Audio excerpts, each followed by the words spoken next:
हाय everyone, सभी का again welcome है Y T your English tutor पे। मैं हूं आपका ट्यूटर, आपका ट्रेनर अमन बहल। और इन क्लासेस का ऑब्जेक्टिव होता है बिल्कुल बेसिक लेवल से इंग्लिश के हर एस्पेक्ट को कवर करवाना, लिखना, समझना, एग्ज़ाम के सेक्शन को हैंडल करना और कुछ हद तक बोलना। इन सभी चीज़ों को बेसिक से करने के लिए क्लास को सब्सक्राइब करें, चैनल पे बने रहें रेगुलर।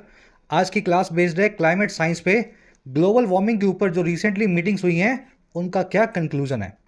देखिए, इस लेक्चर में जो भी आप सीखेंगे इस क्विज पे आपको क्लास के लास्ट में अप्लाई करना है।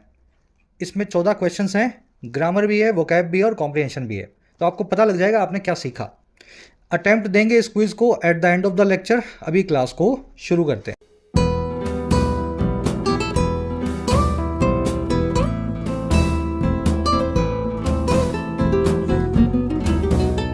Alright, keeping it relevant. देखिए, रिलेवेंट जो है बहुत ही कॉमन सा वर्ड है, रूटीन लाइफ में आप इसको यूज़ करते हैं। इसका मतलब होता है संबंधित, किसी चीज़ से जुड़ा हुआ होना। जैसे ये क्लास जो है ना, ये रिलेवेंट है आपके इंग्लिश के सेक्शन की प्रिपरेशन से। कह रहे वैसे ही हमें भी इट को, अब इट क्या है वो पता लगेगा, हमें भी इट को रिलेवेंट बनाए रखना है। जिस चीज़ के लिए इट बना है उसी चीज़ से इसको जोड़े रखना है। अब ये इट क्या है, ये है क्लाइमेट चेंज पे होने वाली मीटिंग्स की बात हो रही है। जिस मुद्दे पे मीटिंग होती है उसी मुद्दे से मीटिंग को जोड़े रखो। रिलेवेंट को संबंधित, पर्टिनेंट या आप रिलेटेड बोल सकते हैं। पर्टिनेंट एक एडवांस वर्ड है इंग्लिश में, रिलेटेड के लिए, रिलेवेंट के लिए यूज होता है। कॉमन लैंग्वेज में लोग रिलेटेड बोल देते हैं, जब कुछ अच्छा लिखना होता है तो पर्टिनेंट बोल देते हैं। कह रहा है जी, COP meetings must use climate science to promote justice and equity. कह रहा है जो COP की मीटिंग्स हैं, अब ये COP क्या है भाई? Conference of parties. हर साल एक मीटिंग होती है, सभी अमीर और गरीब देश इस मीटिंग में शामिल होते हैं और बैठ के बातचीत करते हैं कि कैसे आने वाले एक साल तक क्लाइमेट चेंज से फाइट करेंगे, है ना। तो इस साल की जो मीटिंग हुई है दुबई में, और ऐसी जो मीटिंग्स पास्ट में भी हुई हैं 30 सालों में, इनको यूज़ करना चाहिए, इस्तेमाल करना चाहिए क्लाइमेट साइंस को। क्लाइमेट साइंस मतलब साइंटिस्ट लोगों ने जो क्लाइमेट पे थ्योरीज दी हैं, जो उन्होंने ऑब्जर्वेशंस या एविडेंस हमें दी हैं, और ये इसलिए यूज़ करना है ताकि प्रमोट किया जा सके जस्टिस और एक्विटी को, न्याय और समानता को। तो क्लाइमेट साइंस के सहारे हमें जस्टिस करना है, सबके साथ बराबरी करनी है। इन मीटिंग्स का ये एजेंडा होना चाहिए। अब जस्टिस एक्विटी क्यों करना है, क्या करना है, ये सब आर्टिकल में देखेंगे। मीटिंग्स आपका सब्जेक्ट है। इट जो लगाया गया मीटिंग के लिए लगाया गया सिंगुलर में। वर्ब है मीटिंग्स की मस्ट यूज। मॉडल वर्ब हमेशा अपने बाद वर्ब की बेस फॉर्म को लेगी। अगर यहाँ पे मीटिंग्स की जगह मीटिंग भी होता, सिंगुलर नाउन भी होता, तब भी वर्ब यूज ही आने वाली थी। यूजेज नहीं लिखेंगे, मॉडल वर्ब अपने बाद में सिर्फ और सिर्फ बेस फॉर्म को लेती है। चलिए आगे बढ़ के आर्टिकल की सारी वोकैब पर नज़र डालेंगे, ताकि जो भारी भरकम वर्ड्स हैं, ये ब्यूरोक्रेट्स, ये इंट्रिकेटेड, ये कॉन्वोल्यूटेड, सारे एक साथ देख लो, स्मूथली आप इसको पढ़ सको। स्टूडेंट्स को एग्जाम्स की तैयारी के लिए मॉक टेस्ट पैकेज की ज़रूरत है। तो टेक्स्ट बुक की सेल एक्टिव हो चुकी है मॉक टेस्ट पासिस पे 2 दिनों के लिए। आप इसका फ़ायदा ले सकते हैं। इस सेल में आपको 1 ईयर का मॉक टेस्ट पास मिल रहा है 269 रुपीज़ के मामूली से प्राइस पे, जिसमें आपके 700 से ज़्यादा एग्जाम्स के 70,000 मॉक टेस्ट इंक्लूडेड हैं। ये एक ही पास लेना है आपको, अलग अलग नहीं लेने हैं। इसी मॉक टेस्ट पास को आप अपग्रेडेड वर्जन में, प्रो वर्जन में 359 में भी बाय कर सकते हैं, जिसमें आपको प्रीवियस ईयर पेपर्स भी मिल जाएंगे सभी एग्जाम्स के, in the form of mock test. Comment section में लिंक रखा हुआ है। नॉर्मल मॉक टेस्ट पास आपको दिखाएगा 284 रुपीज़ का। जैसे ही कोड अप्लाई करेंगे आप YT10, ये पास घट के हो जाएगा 269 का। इसी तरीके से प्रो वर्जन आपको 379 का दिखाएगा, मगर आपको कोड अप्लाई करना है YT10 and your reduce price would be 359 rupees. Sale का लिंक कमेंट सेक्शन में रखा है। चलिए वोकैब शीट अपनी 5 वर्ड्स हैं आज, 3 नए हैं और दो नए हैं और 3 पुराने हैं। टॉर्चुअस, क्या होता है भाई टॉर्चुअस? जिसमें टॉर्चर हो वही होता है ना टॉर्चुअस। देखो, टॉर्चुअस इसका मतलब होता है घुमावदार। आपने पहाड़ों में सड़कें सुनी होंगी या देखी होंगी फिल्मों में, या अगर आप गए होंगे तो आपने एक्सपीरियंस किया होगा। सड़कें ऐसे होती हैं, है ना, ऐसे गोल गोल गोल, या कोई नदी देखी हो ऐसे ऐसे घूम घूम के जा रही हो, इसी को बोलते हैं अंग्रेजी में टॉर्चुअस। टॉर्चर से इसका कोई कनेक्शन नहीं है। टॉर्चर से भरी हुई चीज़ को बोलते हैं टॉर्चरस, ठीक है, टॉर्चरस। तो उसमें आर एक एक्स्ट्रा लगा होता है, दोनों अलग अलग वर्ड्स हैं। Life is a hard and tortuous journey. जिंदगी एक मुश्किल और घुमावदार जर्नी है, टॉर्चुअस या कॉम्प्लिकेटेड जर्नी है। अब घुमावदार के लिए बहुत सारे वर्ड्स हैं अपने पास। इसको मियंडरिंग भी बोलते हैं, कॉम्प्लेक्स भी बोलते हैं, ट्विस्टेड, इनएक्सट्रिकेबल और कॉन्वोल्यूटेड भी बोलते हैं। हो सकता है ये वर्ड सारे आज आप पहली बार देख रहे हो, लेकिन जिस बच्चे ने 40, 50, 60, 100 क्लासेस ले ली, ये सारे वर्ड्स वो 10-10 बार देख चुका होगा। ठीक है, तो रेगुलरिटी बनती है तभी वोकैब दिमाग में बैठती है। ये सभी जो हैं जलेबी जैसी गोल गोल चीज़ के लिए यूज होने वाले वर्ड्स हैं। आज आप कॉन्वोल्यूटेड नाम का वर्ड आर्टिकल में देखेंगे। अब ये मेंडरिंग वर्ड है, इसको आप पता है कहाँ देखेंगे? मेंडरिंग रिवर्स, घुमावदार नदियाँ, है ना। ये वर्ड जो है रिवर्स के साथ में हमेशा लगा हुआ मिलेगा आपको। चलिए, अगला जो वर्ड अपने पास वो है इंडिजिनस। भाई इंडिजिनस हमारे लिए वो है जो इंडिया का है, हमारे लिए। अब इंडिजिनस ऑस्ट्रेलियंस के लिए वो होगा जो ऑस्ट्रेलिया का है, अमेरिकन्स के लिए इंडिजिनस वो होगा जो अमेरिका का है। तो किसी भी जगह की जो लोकल चीज़ होती है, इंसान होता है, प्रजाति होती है, खाना होता है, कल्चर होता है, वो उस जगह का इंडिजिनस होता है। ठीक है, इसको इंडियंस इंडिया से जोड़ के याद रखेंगे, याद रख पाएंगे, है ना। लोकल या नेटिव बोल सकते हैं। Kangaroos are indigenous to Australia. Kangaroo जो हैं लोकल हैं ऑस्ट्रेलिया के, ऑस्ट्रेलिया से ही कंगारू जो हैं सारी दुनिया में गए होंगे। जैसे samosa is indigenous to North India. Samosa जो है मूल निवासी है, नेटिव है नॉर्दर्न इंडिया का। अब देखो, इंडिजिनस को अबॉर्जिनल, हैबिटेंट या डेनिजन भी बोलते हैं। डेनिजन बहुत एडवांस वर्ड है, अबॉर्जिनल और डेनिजन। याद रखना, ये वर्ड आज तो नहीं आए, लेकिन किसी न किसी क्लास में आपको मिलेंगे। चलिए, अगला वर्ड है रेलीगेट। रेलीगेट का मतलब होता है एक दर्जा नीचे ले आना, किसी चीज़ का लेवल नीचे कर देना। पहले आप कंपनी के सीईओ थे, फिर आपको जनरल मैनेजर बना दिया गया। पहले आप सुपरवाइजर थे, बाद में आपको वर्कर बना दिया गया। तो किसी भी चीज़ को रेलीगेट करना, नीचे लाना कहलाता है। He resigned after being relegated to a lower position in the management. उसने रिजाइन कर दिया रेलीगेट होने के बाद में, डिमोट होने के बाद में, लोअर पोजीशन की तरफ मैनेजमेंट में। तो ये इसका कॉमन सिनोनिम है, कॉमन मीनिंग है। रेलीगेट वर्ड का एक और मीनिंग भी होता है किसी को निकालना, एक्सपेल करना या बाहर करना। किसी इंसान को आपने अपने ग्रुप से निकाल दिया, that person has been relegated from your group. किसी ने किसी को परिवार से निकाल दिया, तो somebody has relegated a family member from the family. तो इस तरीके से दूसरा वाला मीनिंग भी कभी कभी आएगा, आज की क्लास में यूज नहीं हुआ। The team was relegated from the tournament after losing the match. Team जो है निकाल दी गई टूर्नामेंट से, रेलीगेट हो गई टूर्नामेंट से मैच को हारने के बाद। चलिए, दोनों मीनिंग एक ही वर्ड के हैं। अगला वर्ड है पारवेनु। ये क्या है जी? एक वन वर्ड है। पारवेनु का मतलब होता है न्यूली रिच, ऐसा आदमी जिसके पास अभी अभी पैसा आया है और वो पैसे वाले इंसानों की तरह बिहेव नहीं कर पा रहा। उसके अंदर का इंसान अभी भी वर्किंग क्लास है, गरीब है। The host of the party was a young parvenu. Party का मेजबान एक यंग पारवेनु था, एक नौजवान था अभी अभी जो अमीर बना है। और कैसे बना भाई? Who had made a quick Fortune by writing AI codes. इस बंदे ने बहुत क्विक फॉर्चून बनाया, बहुत पैसा बनाया। मेक अ फॉर्चून, इसका मतलब होता है बहुत पैसा कमाना जल्दी से। तो उसने बहुत सारा जल्दी से पैसा कमाया था आर्टिफिशियल इंटेलिजेंस के कोड्स को राइट करके, ठीक है, कोडिंग करके। पारवेनु वन वर्ड है। इसका एक सिनोनिम है अपस्टार्ट। आप पारवेनु वर्ड को आर्टिकल में देखेंगे, ठीक है। वन वर्ड्स वाली लिस्ट अगर बना रखी है किसी ने डायरी वारी, तो वहाँ नोट कर लेना इसको। लास्ट वर्ड है एक्सपीडियंसी। इसका मतलब होता है हिंदी में व्यवहारिकता, प्रैक्टिकेबिलिटी, सूटेबिलिटी। जो आपको सही लगे वही आपकी एक्सपीडियंसी है, या ठीक है ना, फिटनेस ऑफ थिंग्स बोल सकते हैं इसको। Most people act out of expediency instead of their principles. ज़्यादातर लोग एक्ट आउट करते हैं अपनी एक्सपीडियंसी से, व्यवहारिकता से। एक्ट आउट करना यानी कर्म करना। तो ज़्यादातर लोग जो भी काम करते हैं वो व्यवहारिकता के हिसाब से करते हैं, बजाय अपने प्रिंसिपल्स के, बजाय अपने, इंस्टेड ऑफ अपने सिद्धांतों के। वैसे ही international relations are on economic expediency. International relations जो हैं वो डिपेंडेंट होते हैं, यहाँ डिपेंडेंट लगा लेना, मैं भी ऐड कर दूंगा आर डिपेंडेंट।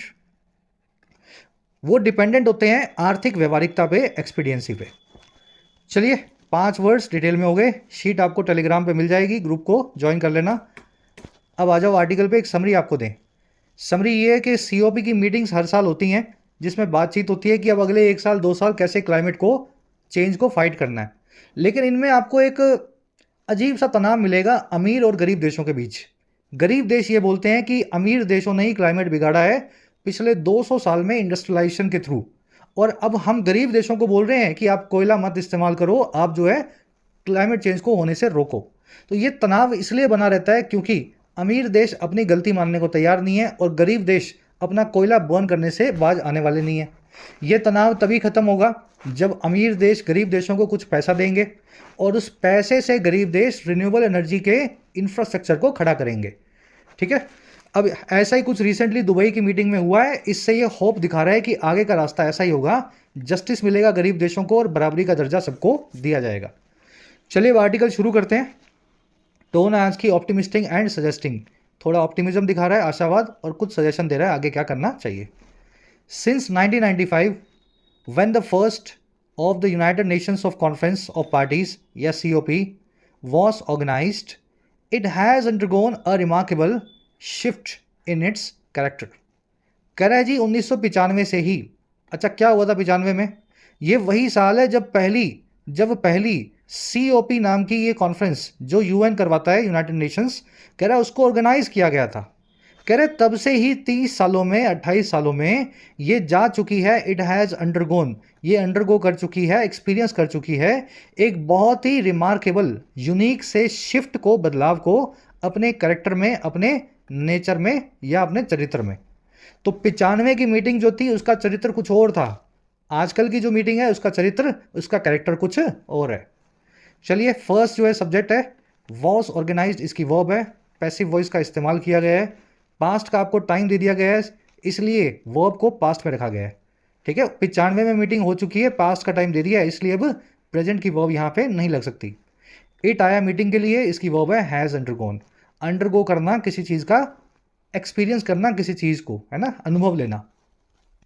कह रहा है जी from stuffy close door meetings people by bureaucrats and technocrats they have moved into a carnival. अब कह रहे बदलाव क्या है? कह रहा है जी 95 में क्या होता था, यहाँ से फ्रॉम जो स्टफी क्लोज डोर मीटिंग्स होती थी, ऐसी मीटिंग्स जो बंद कमरों में होती थी और जो स्टफी होती थी, भरे हुए होते थे उसमें लोग, मीटिंग में पता नहीं लग रहा क्या हो रहा है बाहर वालों को। और कह रहा है जो पीपल्ड होती थी, जिसमें लोग होते थे, जिसमें भीड़ हुआ करती थी पीपल की, जो होते थे ब्यूरोक्रेट्स और टेक्नोक्रेट्स। ब्यूरोक्रेट्स मतलब सरकारी अधिकारी, टेक्नोक्रेट्स मतलब स्पेशलिस्ट पर्सन जो टेक्नोलॉजी भी जानते हैं और सरकार का पार्ट भी है। ठीक है, तो ऐसी मीटिंग से हुआ क्या, अब यहां से ये मीटिंग्स मॉर्फ इनटू कर गई हैं, चेंज इनटू कर गई हैं, ट्रांसफॉर्म इनटू कर गई हैं एक कार्निवल में, एक फेस्टिवल में। तो तब तो बड़ी सीक्रेट सी मीटिंग्स होती थी, अंदर पता ही नहीं क्या बातचीत हो रही है। आजकल तो पूरा कार्निवल होता है, जमावड़ा होता है एकदम, 15-20 दिन 10 दिन जो है लोग, है ना, अच्छे मिलते हैं, खाते पीते हैं और बातचीत करते हैं इन मीटिंग्स में। ब्यूरोक्रेट्स क्या होते हैं? सरकारी अधिकारी। ये वर्ड सभी को आता है, जो नहीं आता वो इसकी है स्पेलिंग। देखो, अगर खुद से नहीं लिखोगे तो स्पेलिंग कभी याद नहीं होगी। ये वही ट्रबल सम वर्ड है जिसकी स्पेलिंग को लिखने के लिए आपको ऐसे ही इसको ब्रेक करना पड़ेगा। पहले लिखें ब्यूरो, BUREAU। ठीक है, BUREAU। अगर इतना याद हो जाएगा ना स्पेलिंग, तो आगे क्रेट ही लगाना है। चलो, ब्यूरोक्रेट को मैंडरिन भी बोलते हैं, सरकारी अधिकारी को। टेक्नोक्रेट मैंने आपको बता दिया, ये वन वर्ड है, ऐसा आदमी जो सरकार का हिस्सा भी है और एक टेक्नीशियन भी है, किसी टेक्नोलॉजी का एक्सपर्ट भी है। जैसे जयशंकर साहब हैं, टेक्नोक्रेट हैं, वो फॉरेन पॉलिसी को भी जानते हैं और सरकार का हिस्सा भी है ना, फॉरेन जो है अपने सेक्रेटरी भी रहे हैं बहुत कंट्रीज में। He is a technocrat. दे आया इन मीटिंग्स के लिए, इसकी वर्ब है morph into, change into, transform into, किसी चीज़ का दूसरी चीज़ में बदल जाना। इनटू प्रीपोजिशन फिक्स्ड है इस वर्ड के बाद। कार्निवल आप समझते ही हैं, वो एकदम फेस्टिवल जैसा होता है ना, वैसा कार्निवल। कह रहा है जी officialdom has of course grown with the UN climate secretariat bursting at seams with reams of subsidiary bodies. कह रहा है जो ऑफिशियल डम है, ऑफिशियल डम क्या होता है? Strength of officials in a meeting. मान लीजिए एक मीटिंग में 50 ऑफिशियल्स हैं, तो इनका ऑफिशियल डम है 50 का, कहीं 250 भी हो सकते हैं, कहीं 500 भी हो सकते हैं। कह रहा है जी यहाँ पे जो स्ट्रेंथ है, जो मीटिंग का ऑफिशियल्स का आंकड़ा है, ऑफिशियल डम, वो ऑफ कोर्स ग्रो कर चुका है, संख्या बढ़ चुकी है। और कैसे बढ़ी है भाई? UN का जो क्लाइमेट सेक्रेटरीट है, UN का क्लाइमेट के ऊपर जो ऑफिस है, उसके बर्स्ट करने के साथ ही सीम्स पे। अब ये क्या होता है? बर्स्ट एंड सीम्स बाद में बताएंगे, इसका मीनिंग समझ लो।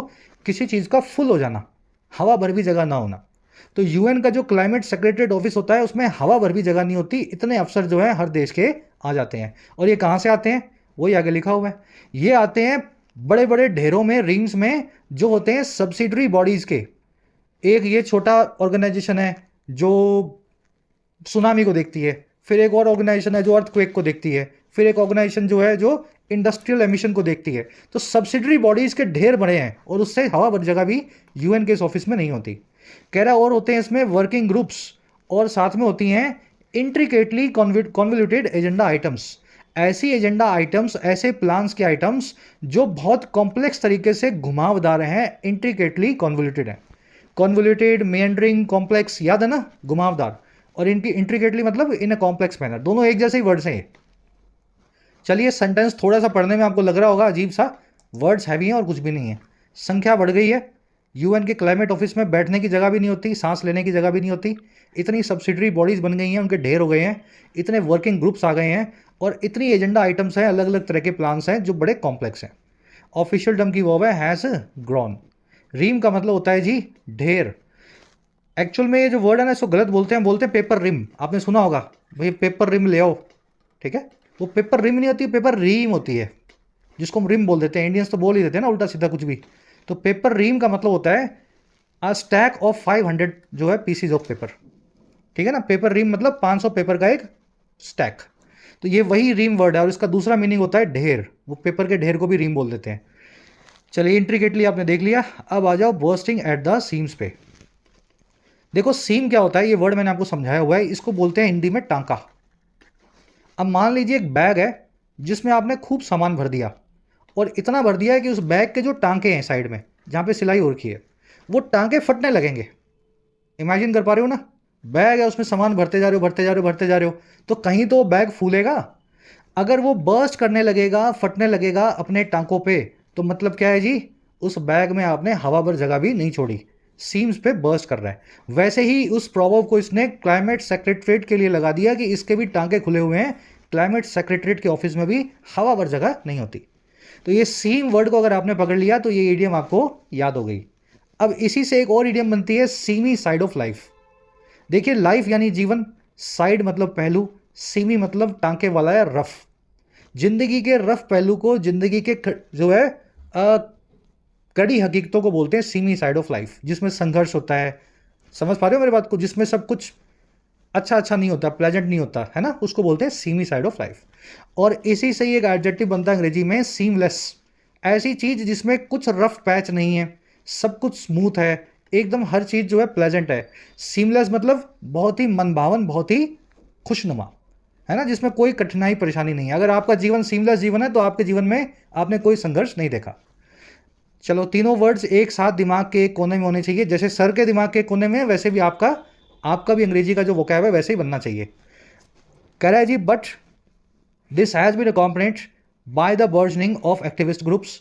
कह रहा है लेकिन ये अकेले नहीं हो रहा, ये इस चीज को अकॉम्पनी किया जा रहा है, इसको कंपनी दी जा रही है बर्जन करते हुए या बड़े होते हुए, ग्रो करते हुए एक्टिविस्ट ग्रुप्स के साथ में, संख्या जो है उनकी बढ़ती जा रही है, और इंडिजिनस ग्रुप्स के साथ में, ऐसे ग्रुप्स जो लोकल लोग बनाते हैं किसी भी एरिया के, और बिग एंड स्मॉल बिजनेसेस के साथ में, कंसल्टेंसीज के साथ में, ट्रेडर्स के साथ में, और वास्ट मीडिया प्रेजेंस के साथ में।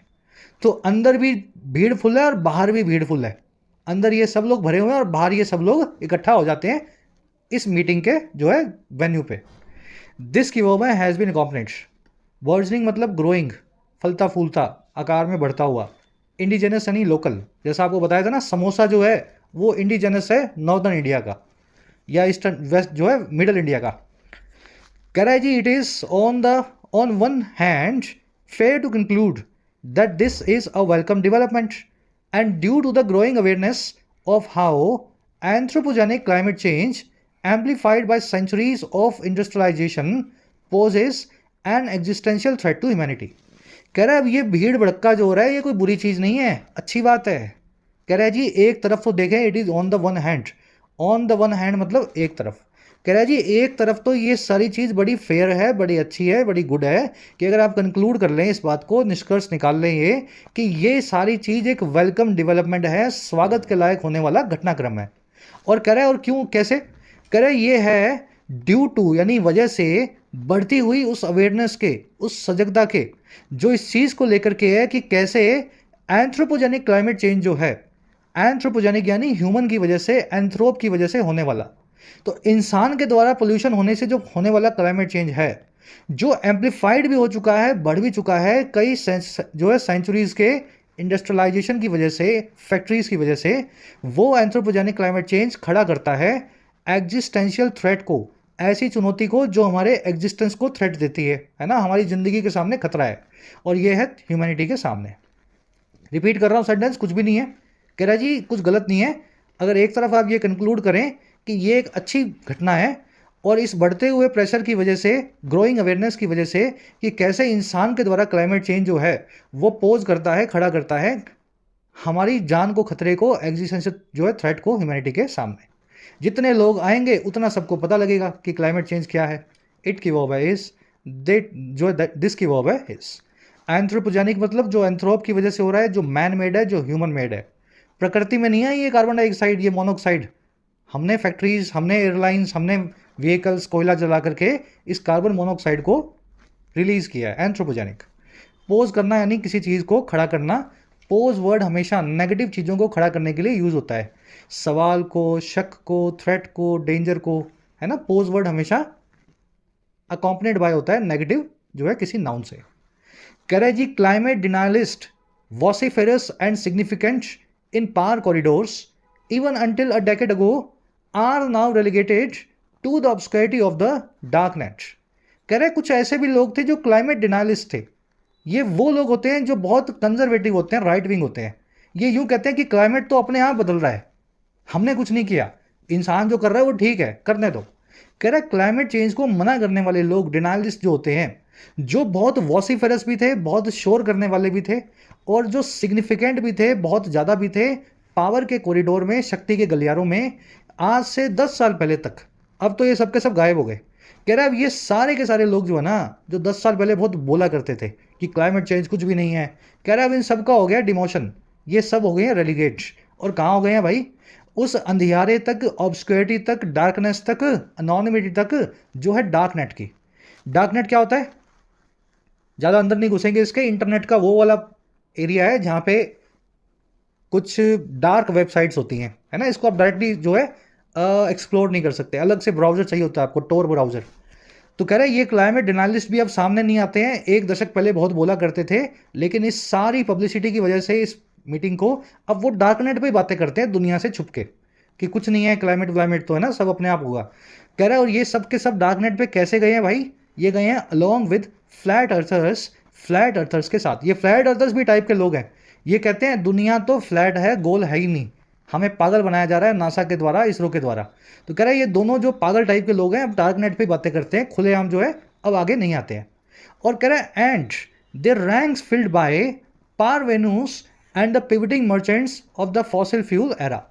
और इनकी जो रैंक्स हैं, इनकी जो पोजीशंस हैं, वो फिल कर दी गई हैं नए नए अमीर होने वाले व्यापारियों के द्वारा, पारवेनूस के द्वारा, और ऐसे मर्चेंट्स के द्वारा जो पिवट कर रहे हैं, जो बहुत जल्दी अपना चेंज ला रहे हैं, टर्न कर रहे हैं। और ये मर्चेंट्स हैं फॉसिल फ्यूल एरा के, जो कुछ वक्त पहले तक फॉसिल फ्यूल बेचा करते थे, कोयला, ऑयल वगैरह खरीदा या बेचा करते थे, है ना। अब कह रहा है who see opportunity in the messianic espousal of renewable energy.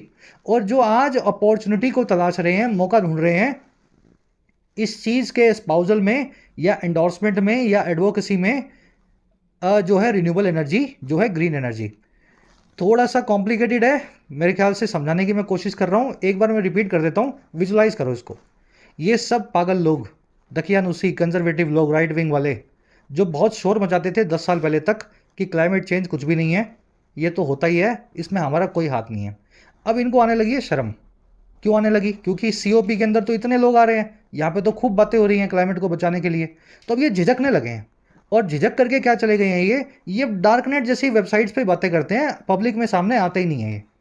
और ये डार्क नेट वही डार्क नेट है जहाँ पे फ्लैट अर्थर्स भी आपको मिलेंगे। कुछ लोग ऐसे मिलेंगे जो ये कहेंगे कि हमारे हिसाब से धरती गोल है, धरती चपटी है ना, ये गोल वोल कुछ नहीं है, ये तो हमें पागल बनाने के लिए गोल बताते हैं।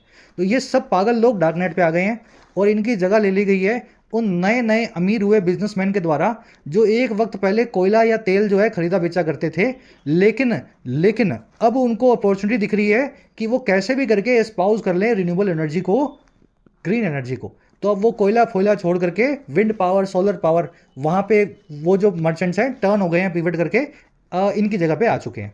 अब आपको हर जगह ऐसे लोग मिलेंगे जो विंड पावर की बात करेंगे। चलिए मेरे ख्याल से समझ गए होंगे। डिनाइलिस की वर्ब है आर रेलिगेटेड, रेलिगेट करना, किसी को डिमोट करना। ऑब्सक्योरिटी मतलब अंधियारा, डार्कनेस। पारवेनु आप देख चुके हैं, नए नए अमीर। पिवटिंग मर्चेंट वो मर्चेंट है जो अपना व्यापार, अपना धंधा बदल रहा है, पहले कुछ और बेचता था, अब उसको मौका कुछ और दिखा तो वहाँ पे टर्न करके पिवट कर गया। एस्पाउजल यानी किसी चीज़ को अपनाने का काम, किसी चीज़ को समझ गए ना, अडॉप्ट करने का काम, गले लगाने का काम। मैसियानिक मतलब मैसिया की तरह, गॉड लाइक।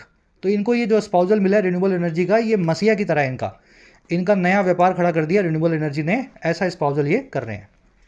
कह रहा है there is no country today that will not publicly affirm its faith in scientific assessment. कह रहा है कोई कंट्री बची नहीं है दुनिया में आज जो पब्लिकली अफर्म नहीं करेगी, पब्लिकली अपना भरोसा नहीं जताएगी, अफर्म नहीं करेगी अपने फेथ को साइंटिफिक असेसमेंट में, वैज्ञानिक जांच में। और साइंटिफिक असेसमेंट क्या है जी, वो बताई गई है यहाँ से लेकर के यहाँ के बीच में, वो बाद में पढ़ेंगे। कह रहा है ऐसी कोई भी कंट्री इस बात को ना मानने वाली आज की डेट में नहीं बची है। कह रहा है and yet it has never inspired any sense of urgency to cut fossil fuel use the dominant source of greenhouse gases. कह रहे फिर भी इस बात ने कभी भी इंस्पायर नहीं किया है कोई भी सेंस ऑफ अर्जेंसी को, किसी भी तरह की अर्जेंट पने के सेंस को, कि हम फॉसिल फ्यूल के यूज को कट करें, कोयले तेल को चलाना कम करें, जो सबसे मुख्य या डोमिनेंट सोर्स है ग्रीन हाउस गैसेस का या क्लाइमेट चेंज का। अब ये बीच में क्या चीज है, साइंटिफिक असेसमेंट आपको बताई गई है। साइंटिफिक असेसमेंट ये है कि that greenhouse gas emissions must be contained drastically to cap the rise in global temperatures to 1.5 degree Celsius. ये साइंटिफिक असेसमेंट यही है कि ग्रीन हाउस गैस एमिशन जो हैं उनको कंटेन किया ही जाना चाहिए, उनको लिमिट करना ही पड़ेगा बहुत ही ड्रास्टिक मैनर में, बड़े मैनर में, एक्सट्रीम मैनर में, ताकि आप कैप कर सकें, कम कर सकें या लिमिट कर सकें उस उछाल को जो ग्लोबल टेम्परेचर्स में आएगा, और उसको कैप करेंगे आप 1.5 डिग्री सेल्सियस तक। तो 1.5 से ज़्यादा हमें नहीं होने देना है, इसके लिए हमें ग्रीन हाउस गैस एमिशंस को कम करना है। तो कोई कंट्री दुनिया में बची नहीं है जो इस बात को ना माने, लेकिन इस बात को मान करके भी कुछ करते नहीं है, कोई अर्जेंसी दिखाते नहीं है फॉसिल फ्यूल को कम यूज़ करने में। अब ऐसा क्यों नहीं करते हैं, ये आगे जो इनका दोगलापन है वो अगले पैराग्राफ में आपको बताया जाएगा। चलिए सेंटेंस समझ में आ गया होगा। अब आप सोच रहे होंगे ऐसी कंट्री कौन सी है जो क्लाइमेट चेंज को ना मानती हो। एग्जाम्पल देता हूँ मैं आपको। शायद 4 या 5 साल पहले बोल्सोनारो थे, ब्राज़ील के प्रेसिडेंट होते ना वहाँ, तो वो पब्लिकली कहा करते थे कि climate change is a myth.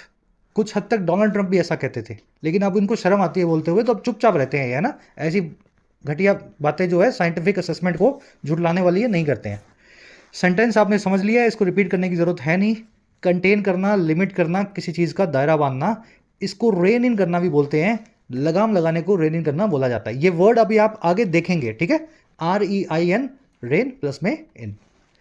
चलो अब नेक्स्ट पैराग्राफ पे आ जाओ। कह रहा है जी that it has taken nearly 3 decades for conference of parties या COP to acknowledge this fact as laid out in the Dubai Consensus suggests that political expediency and strategic second guessing has ultimately weaponized even climate science।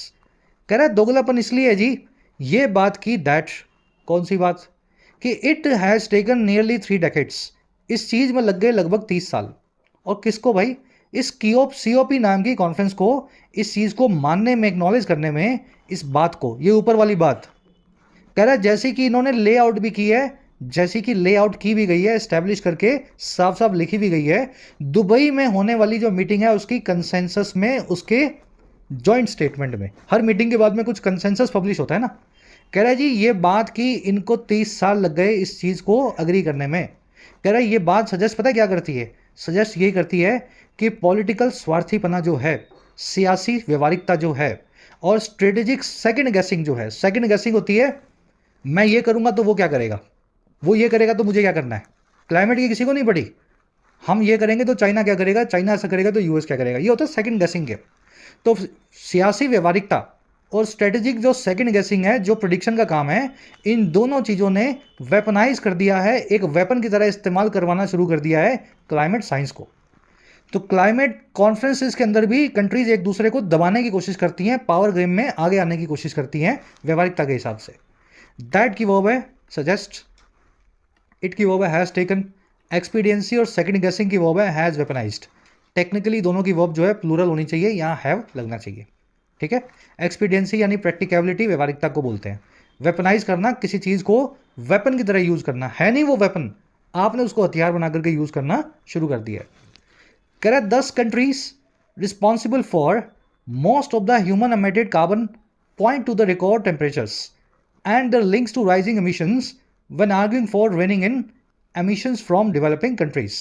कह रहा है इसका सबसे बड़ा example क्या है जी, जो कंट्रीज हैं 10, यानी इस प्रकार से कह रहा है, इस प्रकार से 10 या हेंस जो कंट्रीज हैं जो रिस्पॉन्सिबल है, जिम्मेदार हैं ज़्यादातर मानव के द्वारा किए गए कार्बन जो है एमिशन के लिए, कह रहा है वो पॉइंट करती हैं, इशारा करती हैं रिकॉर्ड टेम्परेचर्स की तरफ, रिकॉर्ड तरीके से बढ़ते हुए तापमान की तरफ, और उनके रिश्ते की तरफ, लिंक्स की तरफ, जो है बढ़ते हुए एमिशंस के साथ। जब वो आर्ग्यू फॉर कर रही होती हैं, जब वो इस चीज़ की दलील दे रही होती हैं कि हमें रेन इन करना है, कंट्रोल करना है एमिशंस को डेवलपिंग कंट्रीज से, गरीब देशों से, तो अमीर देश क्या बोलते हैं, देखो देखो देखो देखो कितना धुआं निकल रहा है, इसी धुएं की वजह से तो टेम्परेचर बढ़ रहा है। इंडिया को बोलो, चाइना को बोलो, ब्राज़ील को बोलो, साउथ अफ्रीका को कि ये अपना धुआं निकालना कम करें। तो ये अमीर देशों का कहना है ना। कंट्रीज की वर्ब है point, they point to record temperatures and their links to rising emissions. ये मैंने कल ही आपको करवाया था कॉन्सेप्ट। रिस्पॉन्सिबल अगर नाउन से पहले आ जाए तो पॉजिटिव, बाद में आ जाए तो नेगेटिव। तो देखो यहाँ बाद में लिखा गया कंट्रीज के, और इसका मतलब है वो कंट्रीज जो नेगेटिवली जिम्मेवार हैं। कंसर्न्ड, रिस्पॉन्सिबल, फिर एक वर्ड था लेट, फिर एक वर्ड था सर्टेन, है ना, कल के कॉन्सेप्ट में करवाया हुआ आपको। थोड़ा सा वहाँ से रिवाइज कर लेना। रिस्पॉन्सिबल वर्ड यहाँ भी आ सकता था और फिर इसका मीनिंग जो है पॉजिटिव हो जाता, ठीक है। रेन इन करना, किसी चीज़ को कंट्रोल करना। ऊपर आपने वर्ड देखा था ना यहाँ पे कंटेन करना, इसी का सिनोनिम है रेन इन, REIN। कह रहा है जी however they are loath to accept this link when developing and island nations demand funds. कह रहा है लेकिन ये घड़ियाली जो देश हैं, घड़ियाल की तरह, मगरमच्छ की तरह आंसू रोने वाले, ये इस रिश्ते को मानने से मना कर देते हैं टेम्परेचर और धुएं के बीच का। दे are loath to accept this link, लोथ यानी रिलक्टेंट। कह रहा है क्यों, कह रहा है जी जब डेवलपिंग और आइलैंड नेशंस हैं, गरीब और टापू देश हैं, वो डिमांड करते हैं इनसे पैसा मांगते हैं। और क्यों ये पैसा मांगते हैं, as reparations for devastations already wreaked by climate change. उस रेपरेशन के तौर पे, हर जाने के तौर पे, जो डिवास्टेशंस का है, जो डैमेज का है, उस तबाही का है, जो पहले से रीक कर दी गई है, पहले से ही कॉज कर दी गई है क्लाइमेट चेंज के द्वारा। तो गरीब देश बोलते हैं हाँ आपकी बात सही है, धुएं से ही सब कुछ हुआ, तो जो आपने धुआं 300 साल छोड़ा है उसका कुछ पैसा हमें दे दो, हम अपना ग्रीन एनर्जी का, रिन्यूएबल एनर्जी का इंफ्रास्ट्रक्चर खड़ा कर देंगे, हम भी कोयला जलाना बंद कर देंगे। तब अमीर देश क्या बोलते हैं, तब इस लिंक को मानने से वो मना कर देते हैं धुएं और टेम्परेचर के बीच। दे की वर्ब है आर। लोध किसी चीज़ को डिस्पाइज करना या किसी चीज़ को रिलक्टेंट हो, किसी चीज़ के लिए रिलक्टेंट हो जाना है ना, उसको ना मानना, मानने से मना कर देना। डिस्पाइज करना यानी किसी चीज़ से नफरत करना। डेवलपिंग एंड आइलैंड नेशंस की वर्ब है डिमांड। रेपरेशन मतलब हर जाना, कंपेंसेशन भी बोलते हैं इसको, हर जाने को। रीक्ड का मतलब है caused, when you rig something, आप उस चीज़ को कॉज कर रहे हैं। रीक जो है, इस वर्ड के साथ में आप अक्सर वर्ड देखेंगे रीक, डिवास्टेशन या हैवक। कोलोकेशन याद रखा करो। रीक वर्ड जो है डैमेज, डिवास्टेशन या हैवक के साथ में ही यूज होता है अंग्रेजी में। तो जहां भी क्लोज टेस्ट में ये वर्ड दिख जाए तो 1 नंबर बन जाएगा, ठीक है। कह रहे the loss and damage fund which received commitments worth $750 million and therefore cheered as a COP28 success has only been approved on the condition that it not be considered as compensation for historical carbon pollution। अब इन अमीर देशों की अब ego देखो, आखिरकार इनको पैसा तो देना पड़ा। एक डैमेज और लॉस फंड इन्होंने बनाया जिसमें रिसीव किए कमिटमेंट्स आए हैं $750 मिलियन के। कमिटमेंट आए हैं मतलब हम देंगे, जर्मनी इतने देगा, फ्रांस इतने देगा, अमेरिका इतने देगा, कह रहा है। और इस प्रकार से जिसको चीयर किया जा रहा है, वेलकम किया जा रहा है, COP28 जो दुबई में हुआ एक सक्सेस के तौर पे, कह रहा है इसको भी अप्रूव किया गया सिर्फ इसी कंडीशन पे, अमीर देशों ने एक शर्त रखी है इस फंड को देने की। क्या शर्त रखी है मालूम?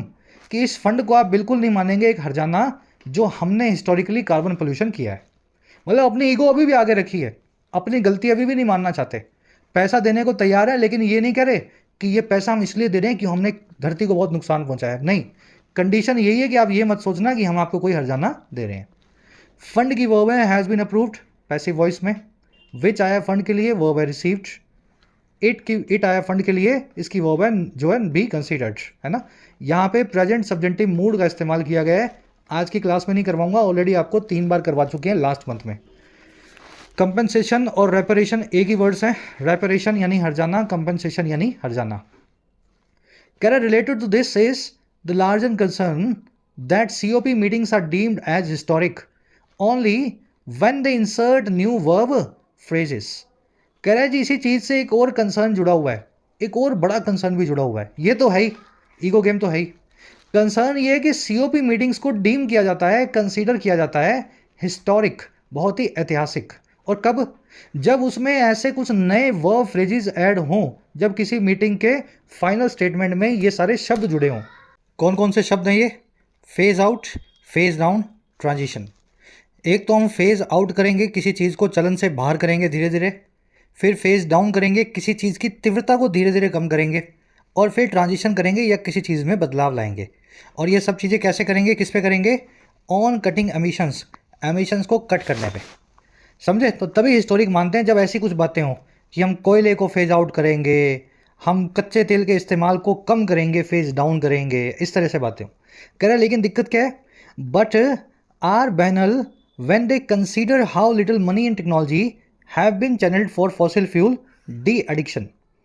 कह रहे लेकिन यही सारी मीटिंग्स बैनल कहलाती हैं, बहुत ही बेस्वादी या रूखी कहलाती हैं, रूखी लगती हैं जब आप कंसीडर करते हैं कि कितना पैसा और कितनी टेक्नोलॉजी को चैनल किया गया है, इस जगह लगाया गया है, इस दिशा में लगाया गया है, जो दिशा है फॉसिल फ्यूल के डी एडिक्शन की, कच्चे तेल के कम इस्तेमाल की। तो मीटिंग्स में जब ये बातें होती हैं तो खूब न्यूज़ आती है। लेकिन किसी मीटिंग में अगर यूँ बोल दें कि आपने पिछली बार बोला था इतने पैसे देंगे लेकिन अभी तक अमीर देशों से पैसा आया नहीं, तो ये बातें जो है न्यूज़ मीडिया में और आप देखोगे टीवी पे भी बैनल सी बताती हैं मीटिंग को। मतलब इन बातों को ज़्यादा लाइमलाइट नहीं मिलती है। बड़ी बड़ी बातों का खूब नाम है, जो काम की बात है उसकी कोई बात करता नहीं। लार्जर कंसर्न की वर्ब है इस, मीटिंग्स की वर्ब है आर डीम्ड, दे की वर्ब है इंसर्ट, मीटिंग्स की दूसरी वर्ब है are. Meetings are deemed and meetings are banal. Banal यानी रूखा, बेस्वादा, टेस्टलेस बोल सकते हैं इसको, ट्राइड बोल सकते हैं, घिसा पिटा भी बोल सकते हैं। दे की वर्ब है कंसीडर, मनी एंड टेक्नोलॉजी की वर्ब है have been channelled. Phase out करना, किसी चीज़ को स्टेप बाय स्टेप मैनर में चलन से बाहर करना। फेज डाउन यानी किसी चीज़ को स्टेप बाय स्टेप मैनर में धीमा करना। जैसे पंखा बंद करते हो तो अचानक से बंद नहीं होगा, वो फेज डाउन होगा। 5 नंबर का पंखा 4 पे, 3 पे, 2 पे आ गए, फिर वो बंद होगा, है ना। चलिए, डीम और कंसीडर दो ऐसे वर्ड्स हैं अंग्रेजी में जिनके बाद एज का इस्तेमाल मॉडर्न इंग्लिश में नहीं होता, एसएससी बैंक की इंग्लिश में नहीं होता। तो ये एज जो है नहीं यूज़ करने चाहिए, टेक्निकली इसने कर दी है, इसकी गलती बनती है। चलो, कह रहा है जी it is time that future meetings use the science to promote justice and equity and strengthen faith in what is now one of the few working multilateral processes. कह रहा है वक्त आ गया, इट इज़ टाइम।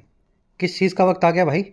कि future meetings जो हैं इस्तेमाल करें इसी साइंस का, इसी विज्ञान का, ताकि प्रमोट कर सकें न्याय और समानता को। अमीर देश गरीब देशों के बीच में न्याय समानता हो। अमीरों ने पहले खूब धुआं छोड़ा है ना, उसका हर्जाना वो दें।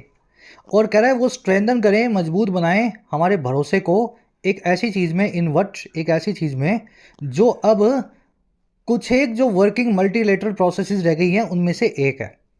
मल्टीलेटरल मतलब बहुआयामी, जिसके कई सारे एस्पेक्ट्स हों, जिसमें कई कंट्रीज इन्वॉल्व हों। प्रोसेस आप समझते हैं, वर्किंग प्रोसेस जो काम करती हो। तो कॉप जो है कुछ एक ही जो फंक्शनल प्रोसेसेस हैं उनका एक हिस्सा है कॉप। तो कॉप में भी अच्छे से कुछ मीटिंग्स का इस्तेमाल सही तरीके से हो ताकि भरोसा पैदा किया जा सके और न्याय और इक्विटी मिल सके। इट इज़ टाइम, इट की वर्ब है इज, मीटिंग्स की वर्ब है यूज़, बट की वर्ब है इज। यहाँ पे आप यूज़ कर सकते थे पास्ट सब्जेंटिव मूड का, और मीटिंग्स यूज़ की जगह पे मीटिंग यूज्ड लिखा जा सकता था वर्ब की second form. It is time, it is high time, जब भी ये फ्रेज अंग्रेजी में आता है और इसके बाद दैट के बाद एक नया क्लोज लगता है तो उसमें पास्ट सब्जेक्टिव मूड का इस्तेमाल किया जाता है, वर्ब की सेकंड फॉर्म को लगाया जाता है। ये कॉन्सेप्ट आपको एक अलग से ग्रामर वीडियोस में कट करके लगा रहा हूँ, है ना। पिछली वाली वीडियो में ये पास्ट और प्रेजेंट दोनों सब्जेक्टिव मूड आपको करवाए गए थे। चलिए रैपअप करेंगे क्लास को, आ जाओ अपने क्विज पे। फर्स्ट क्वेश्चन में आपसे पूछ रहा है, करंट जो स्टैंडिंग है, जो पोजीशन है क्लाइमेट डिनायलिस्ट की, ऐसे लोग जो क्लाइमेट चेंज को मना करते हैं, डोनाल्ड ट्रंप जैसे, बोल्सोनारो जैसे, कह रहा है उनकी करंट स्टैंडिंग क्या है कॉप मीटिंग्स को लेकर के। वो लोग कितने आज की डेट में मशहूर हैं या कितने बदनाम हैं, ये आपसे पूछा है। वो एक्टिवली सीओपी के डिसीजंस को शेप करते हैं, प्रभावित करते हैं। उन्होंने अपनी मेन स्ट्रीम मीडिया लाइट को खो दिया है। वो सीओपी मीटिंग्स एक प्लेटफॉर्म बन गया है इन क्लाइमेट डिनायल्स के लिए सिग्निफिकेंस को रिगेन करने का, लाइमलाइट में फिर से आने का। सिग्निफिकेंस रिगेन करना यानी महत्वपूर्णता को फिर से पा लेना। या फिर इनके पास आज भी बहुत पावर और इन्फ्लुएंस है सीओपी के कॉरिडोर्स में, विल्ड करना यानी पावर को यूज करना, बहुत सारा पावर और प्रभाव जो है ये रखते हैं। बहुत इजी क्वेश्चन है, अच्छे से अगर आपने आर्टिकल पढ़ा होगा तो देखते ही आंसर निकाल लिया होगा। मैंने अपना आंसर फर्स्ट कमेंट में इस वीडियो के नीचे रख दिया है, अपना वाला चूज करके मेरे वाले से मैच करो। बताया था ना फ्लैट अर्थर्स, क्लाइमेट डिनायल्स, क्या हुआ उनका आज, बस वही पूछ रहा है आपसे। सेकंड में पूछ रहा है जी पैराडॉक्स क्या है ग्लोबल कमिटमेंट्स को लेकर के, क्लाइमेट चेंज को लेकर के सीओपी मीटिंग्स में। पैराडॉक्स का मतलब होता है विरोधाभास। क्या विरोधाभास है? विरोधाभास ये है कि डार्क नेट का इस्तेमाल किया जाता है सीओपी के डिसीजंस को इन्फ्लुएंस करने के लिए डिनायलिस्ट के द्वारा। विरोधाभास ये है कि डेवलप्ड कंट्रीज जो हैं वो मगरमच्छ के आंसू बहाती हैं, क्लाइमेट एमिशन और क्लाइमेट चेंज के बीच के रिश्ते को नकार देती हैं साइंटिफिक एविडेंस होने के बावजूद। पैराडॉक्स ये है कि सीओपी की जो नेशंस हैं, सारी की सारी जो सीओपी में पार्टिसिपेट करती हैं, ज़्यादातर जो नेशंस हैं वो एंथ्रोपोजेनिक एमिशंस को क्लाइमेट चेंज का सोर्स नहीं मानती हैं। या फिर पैराडॉक्स ये है कि फॉसिल फ्यूल को कम करने की अर्जेंसी को एक्नॉलेज तो किया जाता है, लेकिन सियासी स्वार्थ होने की वजह से या व्यवहारिकता की वजह से कोई एक्शन नहीं लिया जाता। समझ गए? मेंस लेवल का क्वेश्चन है, अपना आंसर चूज करो फिर मैं बता देता हूं। चलो आंसर है आपका यहाँ पे डी। भाई यही तो पैराडॉक्स है, हर कंट्री बोल रही है कि हाँ जी फॉसिल फ्यूल कम करना है यूज, लेकिन करने को कोई तैयार नहीं है। यही तो पैराडॉक्स है। बाकी सब बातें हो सकती है सही हो, लेकिन उसका इनसे कोई कनेक्शन नहीं है ना। चलिए ये तो गलत बात है, सी तो कहीं लिखा ही नहीं हुआ, कोई मना करने वाला बचा ही नहीं है आज की डेट में, हर कंट्री बोलती है जी रिश्ता है। डार्क नेट वाली बात सच है लेकिन उसका इससे कोई कनेक्शन नहीं। और बी भी गलत है, डेवलप्ड कंट्रीज जो हैं रिश्ते को तब मना करती हैं जब इनसे पैसे कोई मांगे। वैसे तो इस रिश्ते को ये समझती हैं अच्छे से, क्लाइमेट चेंज और एमिशन के बीच का। डी बन गया आंसर आपका। अब आ जाओ मैच द कॉलम्स पे, भर भर के दिए आज आपको 7 क्वेश्चंस, मैच करो इनको। अब मैं नहीं करवाऊंगा ये, टू बर्स्ट एट सीम्स करवाया तो था अच्छे से ना, वही सारे क्वेश्चन हैं। सीम्स की स्पेलिंग सही कर लेना, सीम यानी टांका। अच्छा, कोलोकेशन के 3 क्वेश्चंस हैं। ट्रांसफॉर्म के साथ में कौन सी प्रेपोजिशन का इस्तेमाल होगा इन, इनटू या अराउंड। रीक वर्ड अपने साथ में किस तरह का वर्ड लेता है जनरली। और मल्टीलेटरल क्या हो सकता है, स्पाउजल, एक्विटी या कंसेंसस। ठीक है, तो ये कोलोकेशन के वर्ड्स आपको जो आपने पढ़े हैं ना उन्हीं में से आपको चूज करना है। करो, ये क्वेश्चन बहुत अच्छे होते हैं। 13वें 14वें में 2 एरर्स मिलेंगी। पहली एरर मिलेगी इट इज़ हाई टाइम के आसपास या इसकी वजह से, और दूसरी एरर आपको मिल सकती है, दूसरी एरर इस वर्ड की वजह से मिल सकती है, इसके आसपास मिल सकती है। फर्स्ट कमेंट में आंसर है, चेक करना, चेक करके बताना आउट ऑफ 14 आपको कितने मार्क्स मिले। कल की क्लास में आपसे लेंगे मुलाकात। Until then